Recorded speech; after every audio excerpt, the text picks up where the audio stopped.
those who maybe don't know who you are, can you talk about just what it is that you do on your day-to-day? I'm a retired chaplain for Rockford Police and Fire Departments, the Illinois State Police, and the Federal Bureau of Investigation, the FBI. I kind of wanted to just start with, where were you on September 11th, 2001, when you heard that the first tower was hit by the plane? Actually, I was in a meeting on State Street in Church downtown, and as I walked out of that meeting shortly after 9 o'clock, a Rockford squad car was coming down State Street, stopped right in front of me, jumped out of the car, and came over and said, "We're being attacked in New York." That's the first time it just was happening. And so what did you do after that? Well, I was at St. Anthony Medical Center where I was chaplain there, and I went back to the office there, and pretty much what everybody was doing, we were watching everything going on TV. And for you, you're a faith leader, and you were a former chaplain. What was going through your head when you're seeing all this horrific things happening? Well, it just kept getting worse and worse as you were watching. More unbelievable that something like this could even be happening any place, but especially in our country. And I know we had special prayers in the chapel at St. Anthony Medical Center that day, and our chaplains led those prayers. And so how did you end up going to New York? The FBI, as with all police and fire departments, has their chaplains on all major events. So it was September 12th. The next morning about 5:30, I got a call from the FBI. They were going to rotate their chaplains into New York. Would I be able to go when they needed me? I said yes. I was there for the first 10 days in October. Was that an easy decision for you to make to go out? It was an easy decision to make. It was, yes. What made it easy?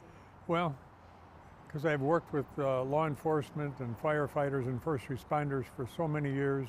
They are just absolutely wonderful people, and anything that I could do to help even a little bit, I would be more than glad to do. And what kind of role did you play in helping? What is it that you did? I was assigned mostly to the morgue in New York City.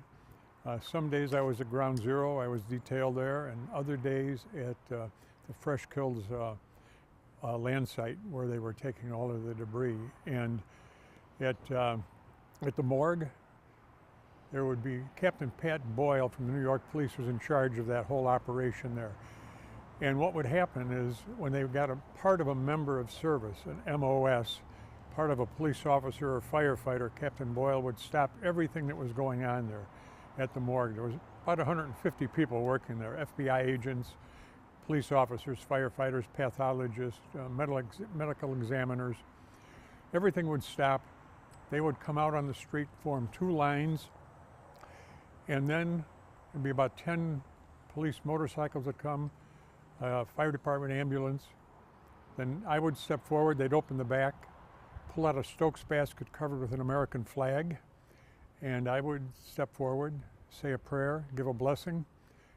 They would then fold the American flag and put that back to go to the next member of MOS, member of service that they would find.